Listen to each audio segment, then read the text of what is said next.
You won't believe how fast money can turn family into strangers. One night, my own daughter slammed the door on me, tossed my things into the rain, and acted like I'd never existed. The water poured down hard, soaking my shoulders, but her words cut deeper than the cold. Not a single cent, Mom. Not one. My suitcase burst open on the wet pavement, spilling clothes like trash someone left behind. Behind her stood Diego, the man who called himself her partner, arms crossed, smirking like he'd just won a prize. And there she was, framed by the lights of her brand-new mansion, ribbons still hanging from the porch, the sold sign glowing like a cruel joke. I stayed silent. I didn't beg. While Camila thought she was shutting me out, she had no idea she was standing on something that had never belonged to her in the first place. What hit me first wasn't the rain, but the blinding security lights. Money has its own kind of glare. It doesn't warn you. It just exposes everything. Her porch gleamed spotless, no chip paint, no squeaky hinges, nothing out of place. Perfect, cold, untouchable. I once dreamed of giving her something perfect. I never thought it would erase me. She folded her arms across a silk robe she hadn't owned last week. Step 1 foot past that walkway and I'll call the cops. Diego shifted like he'd practiced this role, blocking me for what I used to love. A strand of her hair stuck to her cheek in the rain, but she didn't brush it away. The Camila I raised would have laughed, cursed the weather, and dragged me inside. This new Camila let the storm swallow me. I bent to gather what I could, moving slow, so they wouldn't think humiliation made me rush. My suitcase lay torn open, the zipper split like jagged teeth, a photo frame face down on top. I knew it by touch, glass, cool and familiar, the kind of weight you'd dust for years. I turned it over. Camila was only 7, grinning wide with a gap in her teeth, her tiny hand wrapped in mine. Don't. She snapped like the memory itself was trespassing. Then softer, just go, Mom. Her voice had a sharp edge, the kind money carves into people who never held power before. I studied her reflection in the frame.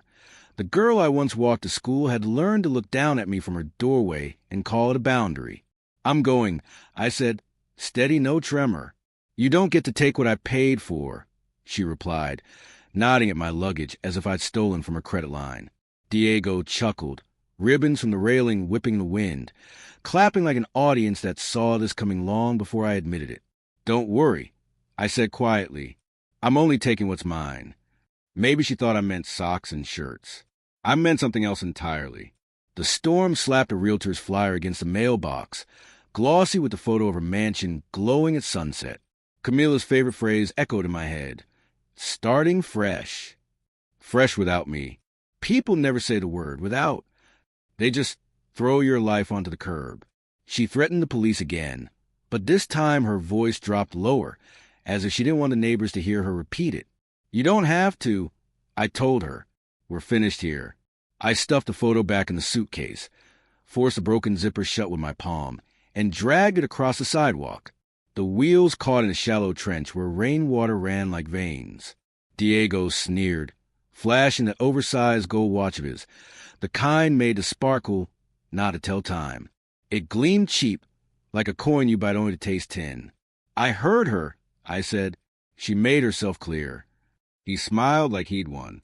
She didn't smile at all, just stared like I was someone she wished she'd never known. Cruelty is simpler when it's loud. She didn't slam the door. She just let the silence do it for her.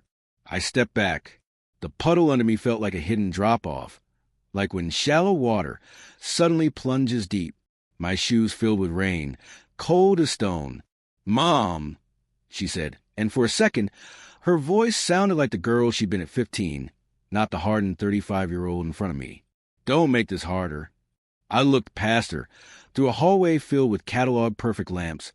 No crayon marks, no crooked shelves, no fingerprinted children on the walls. Too clean. Clean in a way that pretends to be safe, but isn't. I won't, I said. Not now. Not anymore. The suitcase handle stuck, groaning as I forced it down the steps, my bad knee screaming with every pull. By the bottom, I saw a loose button float away in the runoff, spinning into the gutter until it vanished. The little things you fix are always the first to abandon you. I'll change all the codes, Camila muttered to herself. Gate, garage, everything. I don't need your codes, I replied, which made Diego laugh. He looked at her, hungry for approval, then turned to me like I was a punchline. You'll be fine, he said mockingly. Strong, independent woman and all that. Easy words for a man who's never paid the cost of strength. Diego, I said, tasting his name like spoiled fruit. Check the porch light. Too bright for the neighbors. He laughed, but he did it. The beams dimmed slightly, making the world human again. Better, I said. You can leave now, Camila ordered, though her voice softened just a touch at that one small act of decency. She always borrowed kindness from others and mistook it for her own. I will, I said, but I'll speak first. The words rose from me like they'd been waiting in the rain. You came into money, Camila, and money came into you. But it can't give you back what it stole. I know what you think I want. I know what you think you won. And I know what you don't know. My voice stayed low, steady. That was enough. She rolled her eyes. God, the cryptic mom talk. You asked me not to make it harder. I reminded her. I'm keeping my part. Diego jerked his chin toward the street, signaling me like I was a dog he wanted gone. I took the hint, not because I feared the fight, but because I needed the time. At the curb, I opened my trunk, shoved the suitcase in, and let the lid close with the sound of an old book shutting, pages full of notes no one else will ever read. When I turned back, she was still in the doorway. Light from behind drew a chalk outline around her, like she was already a ghost. Goodbye, Mom, she said, flat and final. Good night, I answered and drove away without looking back. The storm followed me, but so did something else, an old promise tucked away in memory, waiting for its turn. Her phone lit up on the counter more often than the lamp beside it, and each time she flipped it over with a practice flick, saying, don't. She poured a glass of wine on a Tuesday afternoon and called it consulting work freelance, good money, though her eyes lingered on the dishes I hadn't yet washed. I didn't press. A mother learns to hold her tongue when a daughter wants to be noticed and invisible all at once. Somewhere in those days, the little lottery ritual we'd always share began to warp.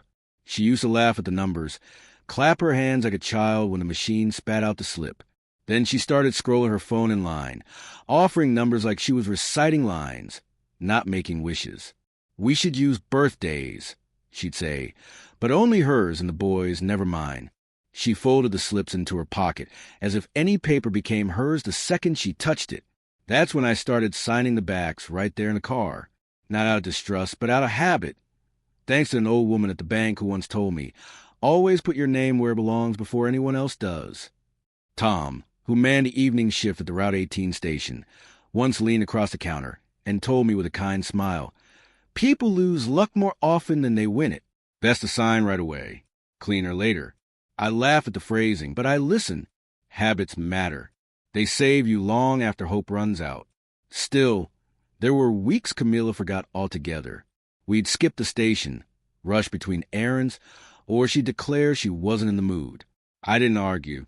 I kept us steady. She kept secrets in a notebook I wasn't allowed to read.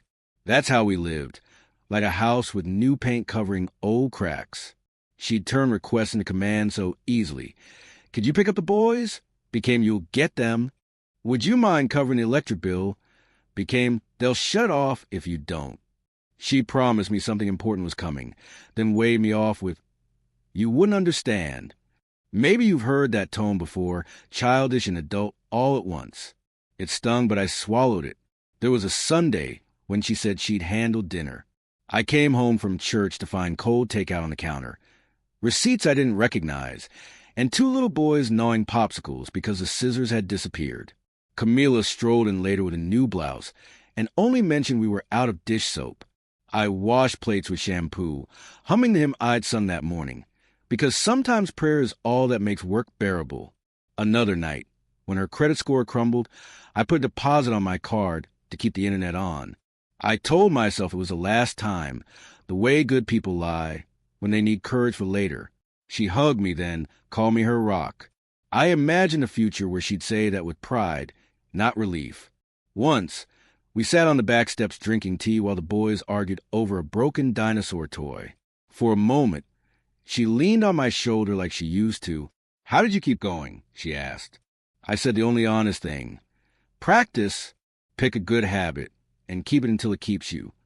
She laughed, almost like her old self, and I let myself believe we might find our way back. By the next morning, she was snapping over cereal crumbs and mislaid spoons, apologizing only by changing the car radio station.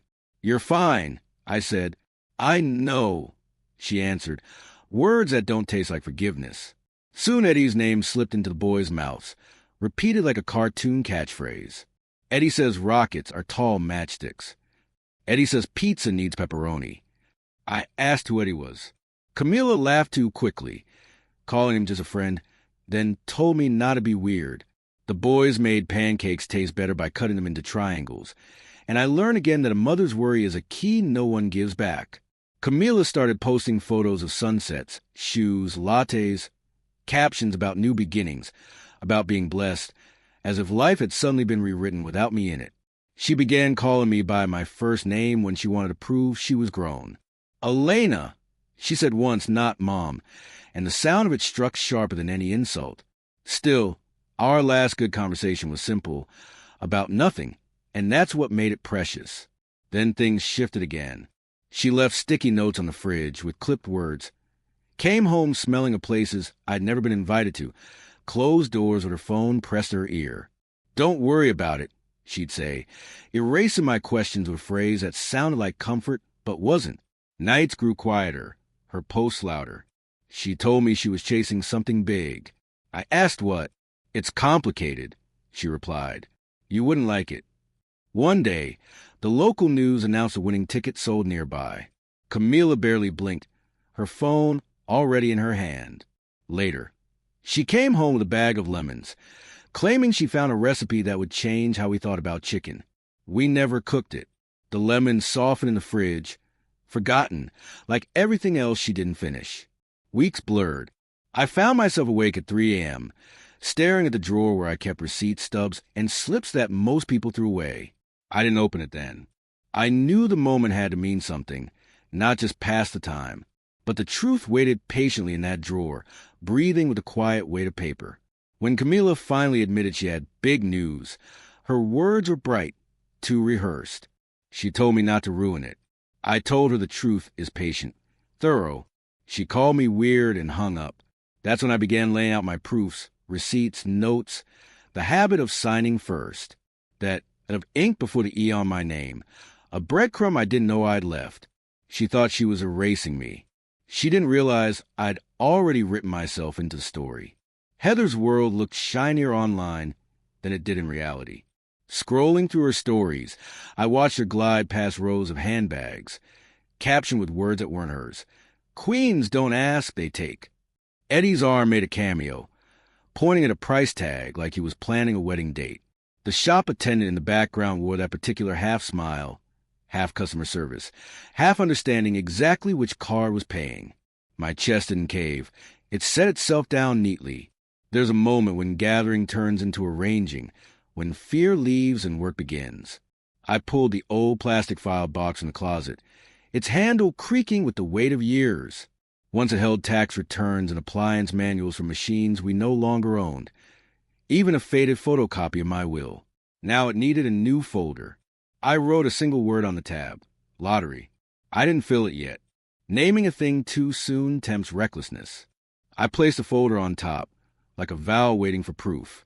The sky outside had burned its gray into a tired dishwater blue by noon.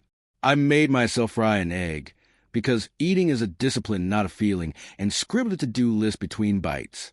Called the store, asked about camera policy, print screenshots, timestamp, backup video, check bank statements.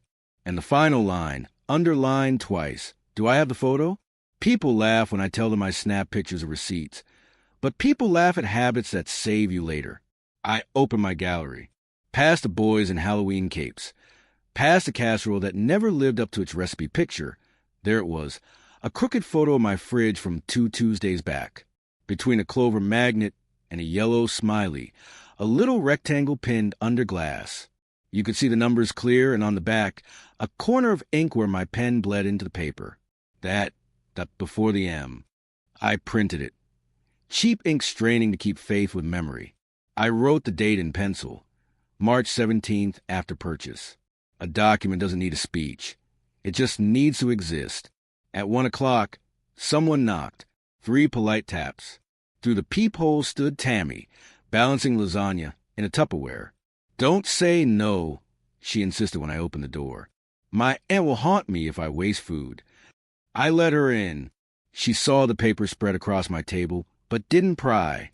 That's Tammy. She believes secrecy only matters if harm hides inside it.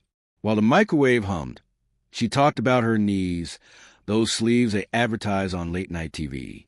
Then softer, "You okay?" No underline, no decoration. Just that. "I'm arranging," I told her. She nodded, like arranging was a verb she trusted. We ate side by side at the counter. Conspirators without a conspiracy. "Money magnifies," she said, recalling a woman at her church who'd won a settlement and nearly drowned in it. I'd noticed, too, after she washed her fork and set in the rack just slightly off angle, something I'd fix later, she kissed my cheek. "Call me if you need a ride. Or if you need to be seen walking into a place. Sometimes that matters." She left behind the smell of garlic, and the kind of care that lets you breathe deeper. I saved a video to a rocket-shaped thumb drive my grandson once gave me, labeled it with tape. Route 18 Cam 03 Wonder. I circled timestamps on Heather's stories, writing in neat pen. After rent due date, after the water bill. Then my phone buzzed. Eddie's voice dripped from the voicemail, calm as poison. "Martha, there's no reason for this to get messy. Heather's doing fine, and people might think you're unwell if you keep digging. Let us help you settle somewhere. No strings. Don't embarrass yourself." I listened twice. Words like unwell and dig around stuck to the walls of my apartment. I printed the transcript and slid it into the new folder anyway, because order suits even when evidence stings. The afternoon stretched itself long. I brewed tea, stacked papers, and placed a sticky note on the folder. Next owner, commission. Not today, just someday. At 4, the fire alarm chirped half-heartedly, then gave up. The apartment smelled like lemon cleaner and Tammy's lasagna, not panic. By dusk, the file box clicked shut with the weight of receipts, photos, logs, and voices. I put my lighthouse keychain back in its bowl and touched it once, the way I told a 10-year-old years ago. You carry your light. That evening, a text arrived from a number I didn't know. Denise from Fuel King. "Tom mentioned you'd asked about footage. Come by at 9 a.m. Manager approval required." Relief doesn't always come loud. It came polite in lowercase letters. I showered, put on the soft shirt I save for nights when I need to feel like a woman who has always known what to do. I ate a sandwich without apology. Sleep came orderly, my thoughts stacked like index cards. The receipt, the dot before the M, Heather's captions, Eddie's warning, Tammy's lasagna, Denise's kindness. At dawn, I tied my hair back, buckled the file box into the passenger seat, and drove toward Route 18. Traffic moved like a crowd that trusted its own rhythm. At the station, Denise handed me a certified still. There I was on paper. Sleeve, wrist, pen meeting slip. The timestamp at the corner, 10:36. "That's you," she said, not to flatter, but to confirm. "That's me." I answered, voice steady as ink. She stamped official and slid me a log for that minute. Lane 2. Quick pick. Sequence intact. "If anyone asks," Denise pulled it. "Denise stamped it," she said firmly. I thanked her with the kind of gratitude reserved for people who do their jobs with clarity. At the UPS store, a notary watched me sign a statement. The metal seal pressed into paper with authority. Official helps. I thought, even when truth is simple, by the time I stood at the post office counter, sending certified mail to the lottery commission, I felt less like a woman begging for recognition and more like a clerk balancing ledgers. Doris the clerk slid my receipt across, warning, "Don't lose it." I smiled. I don't lose the things that matter. That afternoon, the portal gave me a case number, 29874782. Beneath it, a single line, Agent R, Salazar signed. A person attached to my truth. Enough to breathe. Enough to wait. Heather posted again. Selfies. Captions about boundaries. Eddie texted insults dressed as offers. I screenshotted them all, filed them away. Evidence, not emotion to be why mourning. I had an appointment with Sarah Monroe, a lawyer Tammy recommended. As I buckled the file into the seat beside me, Agent Salazar called.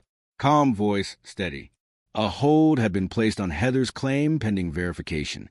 Not a decision, just a pause. That was enough.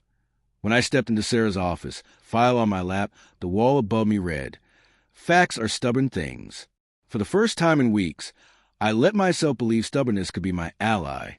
Sarah welcomed me in with the quiet confidence of someone who knew how to separate noise from truth. Her office was neat without being sterile.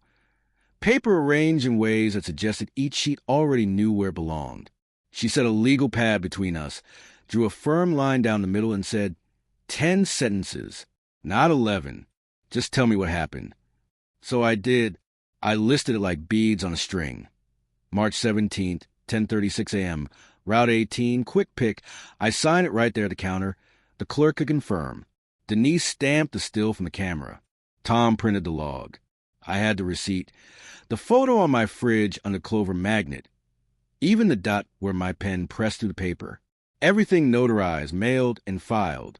They gave me a case number and told me not to contact Heather. She nodded at each point, writing in shorthand on her pad. Timestamp, receipt, still, log, photo. Notarize, case number, hold. When I finished, she slid the pad toward me and tapped the right-hand column. Now your goal, not your anger. I said recognition. Then, after a pause, I corrected myself. Correction. My name belongs in silence. Sarah's eyes sharpened with approval. Excellent. Quiet costs less, she said. Her hands moved quickly through my file, laying out the receipts and photos like evidence on a courtroom table.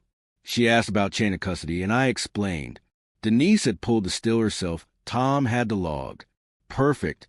She would draft witness statements. Short, clean, no poetry. Poetry doesn't serve in court, she told me. I laughed quietly. I've been trying to avoid poetry, even in my own head. She dictated a letter as she typed, her voice even, never rushing. Requests to keep the hold in place. Reminders that all disbursements must stop until everything was verified.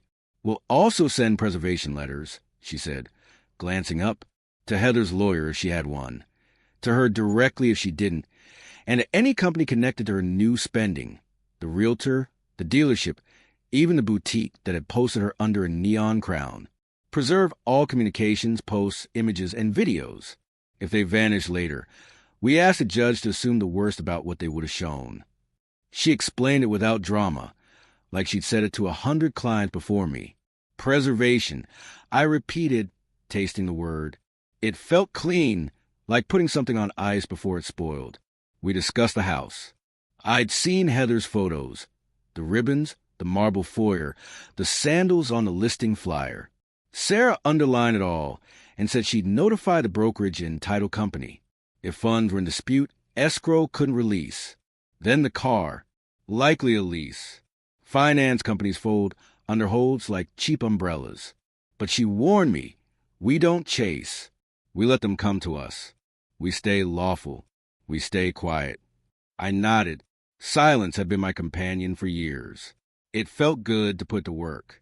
By afternoon, I had witness declarations in my bag, neat pages stamped and sealed. Tom signed his without hesitation, his lips moving over the words like a man reading his own life aloud for the first time. That's me, he said, as if it were an oath. Denise highlighted the lines about custody and stamped her name with the confidence of someone who'd been underestimated before and come out winning. The UPS clerk sealed everything with that unpretentious efficiency I had come to trust. I carried each page home like it was worth more than money. When the phone rang, it was Agent Salazar. Calm, professional. They confirmed the commission had contacted financial institutions, issuing holds where necessary. You've done this part well, Miss Collins, they said, voice softened by a trace of kindness. I thanked them. It was nice to hear that doing the right thing still looked the way it should. After the call, I sat with my palms flat on my kitchen table, feeling the grooves and scratches worn into the wood by years of living. Each nick was a kind of proof. Heather's calls came that night, one after another, until her voice filled my voicemail. She sounded tired, annoyed, almost pleading. She told me I didn't understand how things worked, that I was embarrassing myself, that I should stop before I ruined everything for her. Eddie's influence echoed in her pauses. I saved the recording, transcribed it, and filed it. Paper doesn't forget, even when people want to. Sarah called later. The hold was confirmed, and a preliminary administrative conference was scheduled. I wouldn't have to say much, just my name, the time, the place. She reminded me, no speeches, just the truth in its simplest form. We don't need volume, we need stubbornness. I like that. Stubbornness had always suited me better than rage. The next morning, the process server tried to deliver the preservation letters. Heather didn't answer, though the lights were on and her car sat in the driveway. By noon, the documents were taped to her door, blue against glass. A photo confirmed it. I saved that too. My folder was swelling with evidence, but it didn't feel like clutter. It felt like armor. That afternoon, I walked by the river with a file under my arm, letting its weight remind me who I was and what I was doing. I passed a girl on a bicycle, wobbling without holding the handlebars, her father calling for her to keep her eyes forward. She laughed and shouted back, "I am." Both of them were right. I believed them. That night, as I prepared for the conference call, I spoke the words out loud. My name is Martha Collins. On March 17th at 10:36 a.m., I purchased a quick-pick ticket at Fuel King on Route 18 and signed the back at counter. The words fit my mouth like they'd been waiting for me. Tomorrow I'd say them again, and they would hold. The caption under the photo in my inbox said, "Service reattempt confirmed." I sat at the table with a lemon bar left from yesterday, biting into the sweet crust and letting the sugar melt on my tongue until the taste turned strange, then leveled itself out again. The hours dragged in that way afternoons always do when your entire future is riding on a process that has no reason to hurry, just because your heart wants it to. I tried reading a few pages from the borrowed book, resting on my chest like a shield, but sleep snuck in before I finished the third paragraph. The buzz of my phone pulled me back, two steady vibrations spaced apart, not urgent, just persistent. The first text came from Denise. She said corporate had sent her a link, and she'd approved the release. The second was from Agent Salazar, confirming that the merchant file had been received. I thanked them both, short and simple. Gratitude carried weight in this process. Later, Sarah called. Her voice was brisk but warm. "Council wants your voice live tomorrow," she said. Not a cross-exam, just a sworn sentence. I agreed. One sentence that I could handle. She chuckled softly. "That's why you're an easy client." I thought of all the times I had drowned people with explanations no one asked for. She reassured me. People aren't their worst habits if they stop feeding them. Then she told me to rest. Tomorrow, we make it boring for anyone expecting theater. Evening slipped in, rain hanging in the air like something unfinished. I watered the plant again. Too much this time, a small spill pooling in the saucer. I wiped it up and told myself I'd learn moderation. Around sunset, another message arrived from a number I didn't know. Kyle again. This time, his offer was dressed in cash and promises of discretion. I took a screenshot and sent it to Sarah. One word from me, documented. One word from her, filed. The quiet was broken only by the hum of the kettle. Dinner was simple, smaller than before, but satisfying. I set the box of files on the chair across from me, placed my hand on its cool lid, and felt the weight of work done. Not luck, not hope, but labor that meant something. At dawn, the tow truck rolled into Heather's driveway, lights blinking patiently in the wet street. The convertible resisted for 10 seconds before the alarm gave up. A neighbor filmed from behind a curtain, and by the time I had finished my tea, the video found its way to my phone. Tag with simple caption, "Thought you'd want this?" I turned the phone face down and let the kettle finish its whistle. Minutes later, a notification from the case portal. Supplemental holds transmitted. Unnecessary spending paused. It was a kind of bureaucratic language that didn't touch the heart, yet had the power to calm a day. By mid-morning, Sarah checked in. Commission confirmed lender notifications, she said. You might see ripples. I told her I already had. She didn't ask how. At 10:30, the conference call began. Sarah wrote name, time, place at the top of her pad, the ritual anchoring us both. Agent Salazar's voice came steady. Ms. Collins, for the record, state your name. My answer was clean. My name is Martha Collins. Then the question about the ticket, time, place, signature, and my yes. That was it. No speeches. Just truth. Sarah carried the rest. Her words sharp, professional, requesting acknowledgments, noting preserved evidence, confirming witness declarations. The whole thing took 9 minutes. At the end, Salazar offered something close to comfort. We appreciate the clarity. The hours afterwards stretched thinner. My cousin Leah called. Her voice lowered into that whisper people use when passing gossip wrapped as concern. She'd seen men in ties leaving Heather's house, the realtor removing the sign from the lawn. I thanked her. She asked if I was surprised. I'm not, I said, then asked about her boys. The normalness steadied us both. Screenshots from PDA chats came next. Parents speculating about promises broken and urging kindness. I let them slide by without biting. Sarah later sent me a PDF. Counsel had to remind claimant's counsel about preservation. Cooperation was improving. She added, almost satisfied. Later, another inscription was found under yours. A second, cramped signature written in smaller strokes. I said, people do that. She replied, our job is to show the ending belongs to the beginning. By evening, another ripple surfaced. The boutique sent an email addressed to Heather, apologizing for a failed payment. I didn't forward it, didn't print it. Not every page needed to enter the file. Sometimes restraint is part of truth. Mr. Keene knocked with chili from the diner he pretended he'd made. We talked briefly. His sister, alive and bossy. Then he shuffled off. Later, the building's mailboxes rattled, and in mine was a letter from the commission, confirming the claim was under review. No drama. Just one line that locked the door tighter around the process. That night, Tammy texted a photo of the PDA bulletin. Playground pledge delayed. Fundraiser proceeds as planned. I replied with something plain. Rain keeps its promise. I ate the chili by the window, the river lifting a dull shine under the streetlights. Near Heather's house, the dark SUV still waited. Watching, not waiting. At 8, my phone lit up with a message I recognized before I read it. You are ruining my life. This is your fault. Then another, you can't love someone and do this. I saved them, sent them to Sarah. She answered with a single check mark. That mark did the work of a whole letter. The building filled with its evening chorus. A baby crying, pipes clanging, someone burning toast. The ordinariness kept me grounded. The next morning, I made tea and practiced my sentence again. My name is Martha Collins.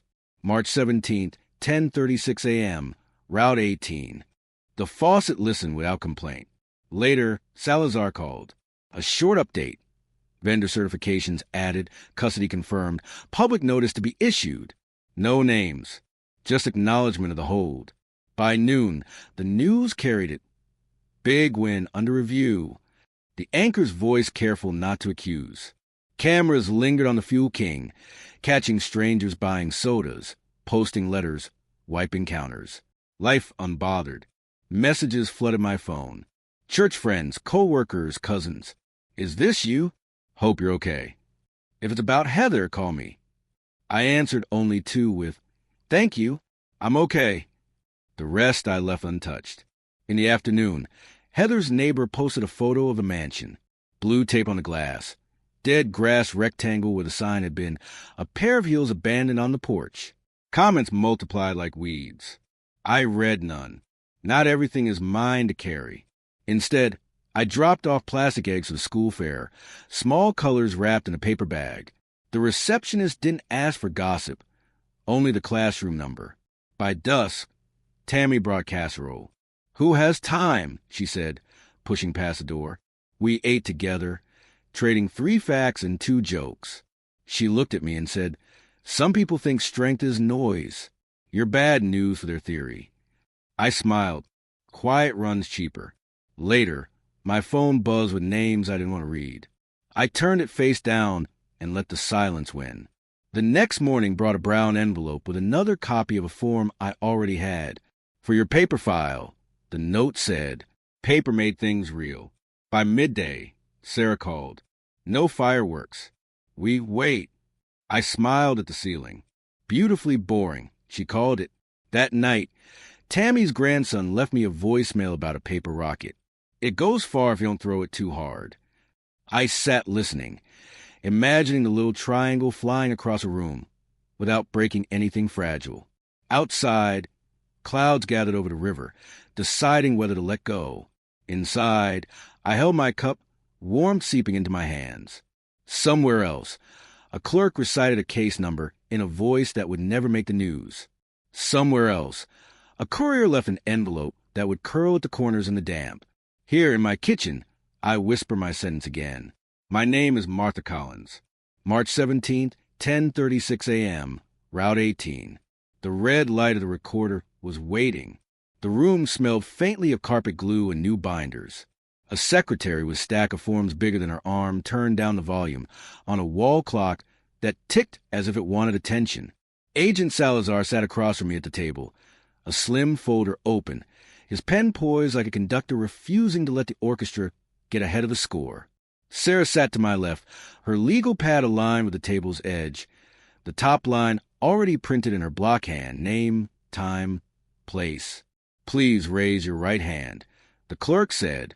I did. The light blinked again and stayed steady. "Do you swear to tell the truth, the whole truth, and nothing but the truth?" "I do."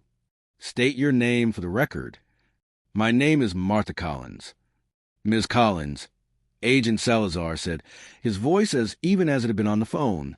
"Did you purchase a quick pick ticket at Fuel King on Route 18 on March 17th at approximately 10:36 a.m., and did you sign the back of the ticket immediately at the counter?" "Yes," I said.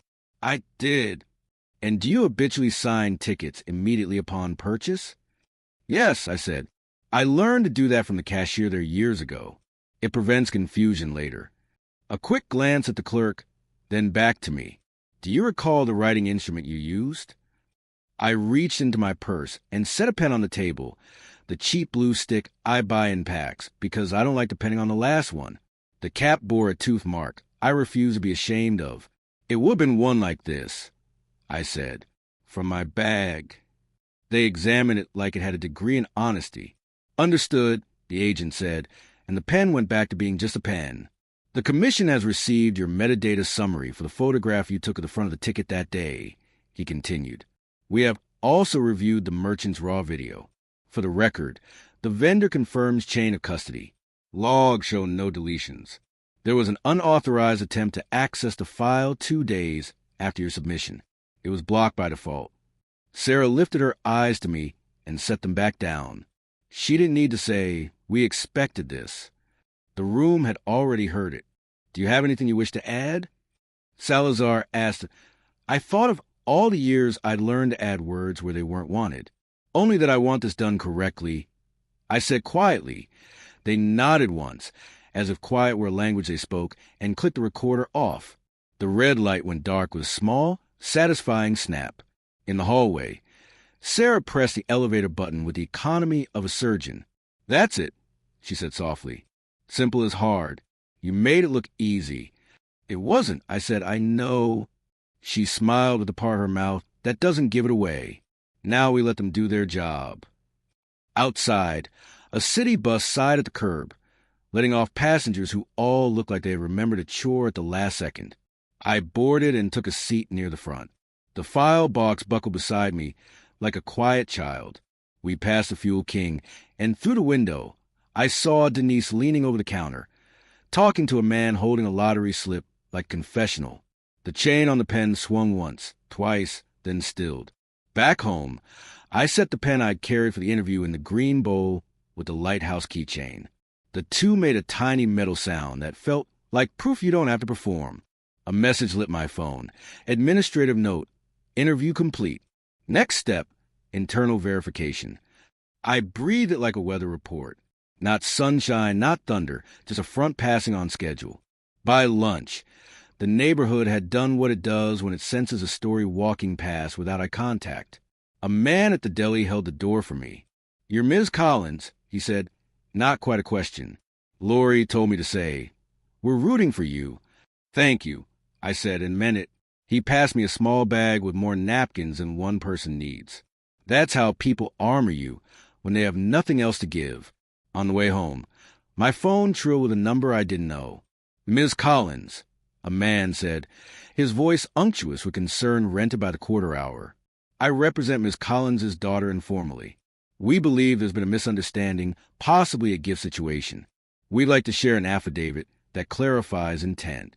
"Send it to counsel," I said. I didn't say anything about intent. Intent is a three-legged chair. It can hold a teacup, but it can't hold a person. He exhaled through his nose, the way men exhale when a door they expected to open stands its ground. We like to avoid unnecessary optics. "Then write the truth," I said, and hung up. Sarah's number lit my screen before I made it to the corner. "They'll file a paper," she said. Language about an affidavit of gift. Don't be startled. We expected this. It won't match the timestamps. "It won't match anything," I said. "That won't stop them from trying. Send me whatever he sends you. And breathe." I put the kettle on. The whistle took its time. A knock came at the door in the rhythm of someone who doesn't want to scare a person who scares too easily. 3 taps, a pause, 2 more. Mr. Keene stood in the hall with an envelope and a grin he had not earned and didn't apologize for. "Mailman gave me yours by mistake," he said, so the numbers were flirting. The envelope bore the soft authority of a title company. Inside, a letter that read like a surgeon's notes after a clean procedure. Notice of rescission, escrow. Flowery wording boiled down to this. Due to hold on the source of funds, the seller's broker was reversing what had been set in motion. Staging would be collected. Keys returned. Occupancy reevaluated under the terms of failure to fund. Trouble next door? Mr. Keene asked, trying not to sound like a child with his ear to the wall. "Paper walking," I said. "Good," he said. "Paper has better shoes than me." At 2, the affidavit arrived by email like a bad photocopy of stories someone wished were true, and that's how the day closed itself. With truth walking louder than lies, with silence stronger than noise, and with me holding nothing but what was mine to hold. Thank you for joining me on this journey. If you enjoyed this story, don't forget to like this video, subscribe to the channel, and share your thoughts in the comments below. Your support keeps these stories alive, and I can't wait to share the next one with you.